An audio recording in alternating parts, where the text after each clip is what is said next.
Hello, my dear students. Myself Sanjay Kumar Tiwari. I am going to teach you class 9 Momentum Chapter 4 in the Kingdom of Fool.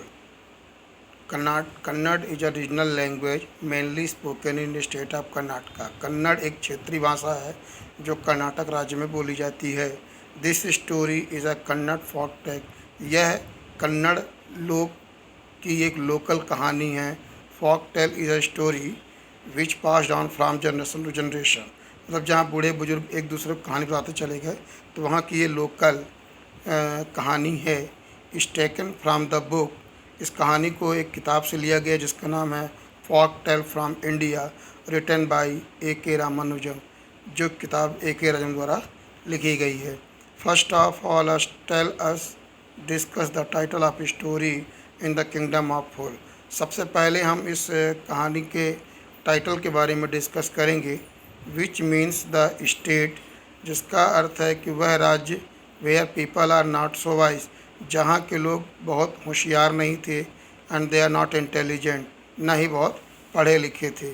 In this story, इस कहानी में, the king, his minister and his advisor are fool. राजा, मंत्री, उसके सलाहकार सभी मूर्ख हैं. That means that they are not wise and intelligent. इसका मतलब न तो वो बुद्धिमान है, न ही सक्षम है, गुणवान है. When this kind of people rule this kingdom, और जब किसी राज्य में इस तरह के लोग शासन करते हैं, देन व्हाट विल हैपन, तो क्या होता है, has been told in this story, वो इस कहानी में आपको बताया गया है. In the kingdom of fool is an interesting story. यह एक काफ़ी रोचक कहानी है. रंग बाई फूलिश किंग, जहाँ एक मूर्ख राजा शासन करता था. वन डे, एक दिन, अ संत and his disciple reach the kingdom. एक संत और उनका शिष्य उस राज्य में पहुँचे. The Sant was एस्टोनाइज्ड. संत यह देखकर आश्चर्यचकित था. That people were sleeping during the day, कि लोग दिन के समय सोते हैं. And work during the night, और रात के समय काम करते हैं. He was disturb to see that all the food item in the kingdom cost the same one डूडू. और उसे यह भी देखकर काफ़ी दुख होता है कि यहाँ इस राज्य में हर चीज़ की कीमत एक कौड़ी है. मतलब सब सामान एक रेट में है. ही एनालाइज्ड दैट, उसने विश्लेषण किया, it was a kingdom of fools, कि ये मूर्खों का राज्य है. And ordered he disciple to leave this place, और उसने अपने शिष्य को यह स्थान छोड़कर कहीं और चलने का आदेशित किया. But the disciple did not live with his guru, लेकिन शिष्य अपने गुरु के साथ नहीं गया. And he was lived by the abundance of cheap food, वह यहाँ के सस्ते रेटों के लालच में आ गया था. वन डे, एक दिन, a man approach the king for justice. एक आदमी राजा के यहाँ न्याय के लिए पहुँचा. ही क्लेम्ड दैट, उसने दावा किया कि his brother was committing his ancient trade off theft, कि उसका भाई चोरी करता है. एंड ड्यूरिंग दैट, जब वो चोरी कर रहा था, the wall of the man's house fell on him, तो जिस घर में चोरी कर रहा था उस घर की दीवार उसके ऊपर गिर गई. एंड ही डाइड, और उसकी मृत्यु हो गई. He asked the king to get him compensate, उसने राजा से उसके लिए मुआवजा देने की बात की.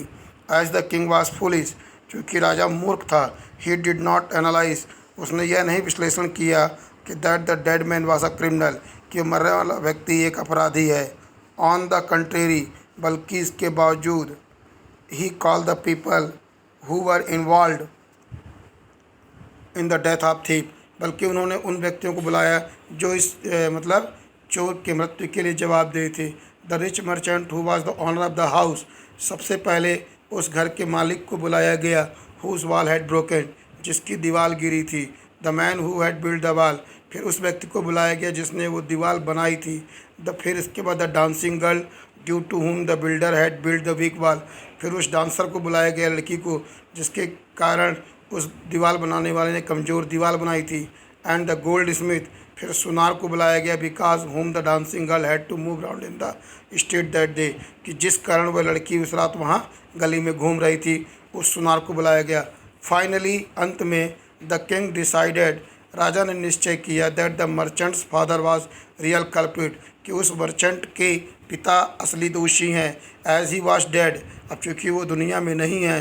And his son had inherited his all property, और चूँकि पूरी प्रॉपर्टी उसके बेटे को मिली हुई है। से he would also get so he also get punished, इसलिए ये उसी को दंड दिया जाए। In place of his father, उसको पिता के स्थान पर। Another turn of event take place when the ministers feel that merchant is too thin. फिर घटना मोड़ लेती है, जब देखते हैं कि वो आदमी तो बहुत पतला है, to be killed by stake, जिसे फांसी नहीं दी जा सकती। The king order his man, राजा ने अपने आदमियों को आदेश किया कि to find a fat person, एक मोटे ताजे आदमी को पकड़ लाओ, who could be punished in place of the merchant, जिसे इस मर्चेंट के स्थान पर फांसी दी जाए। As the disciple had become very fat, जैसा कि अच्छा खा पी करके गुरु का शिष्य काफ़ी तगड़ा हो गया था। The man to him to the king, राजा के आदमी उसको राजा के पास ले गए। In innocent man prayed to his guru for help, अब वह निर्दोष व्यक्ति अपने गुरु की प्रार्थना करने लगा। द गुरु वैसुलाइज, गुरु ने ध्यान देखा that his disciple in trouble, कि उनका शिष्य परेशानी में है। And reaches to save him, और उसे बचाने पहुंच गए। ही यूजेस हिज इंटेलिजेंसी, उन्होंने अपनी बुद्धिमत्ता का प्रयोग किया, एंड विजडम, और चतुराई का, on trap the foolish king finally, और राजा को उसी के जाल में फंसा दिया। The king and his minister get themself killed by the stake in place of guru and his disciple, राजा और राजा के मंत्री शिष्य और गुरु के स्थान पे अपने आप को पहले फांसी में चढ़ा लिए। The people of the kingdom, वहाँ के लोग, back the Guru and his discipline, उनके गुरु और शिष्य की से बहुत विनती की, प्रार्थना की, to become their new king and master minister, वो वहाँ के राजा और मंत्री बन जाएं। The Guru agreed on the condition, राजा गुरु तैयार हो गए इस परिस्थिति पे कि the kingdom would not function normally like all other kingdom, कि अब जो है ये राज्य उसी प्रकार से काम करेगा जैसे अन्य राज्य करते हैं। इस तरह से यदि मैंने आपको समझाने का प्रयास किया, यदि आपको पसंद आया हो तो मेरे चैनल को लाइक सब्सक्राइब जरूर करें। धन्यवाद।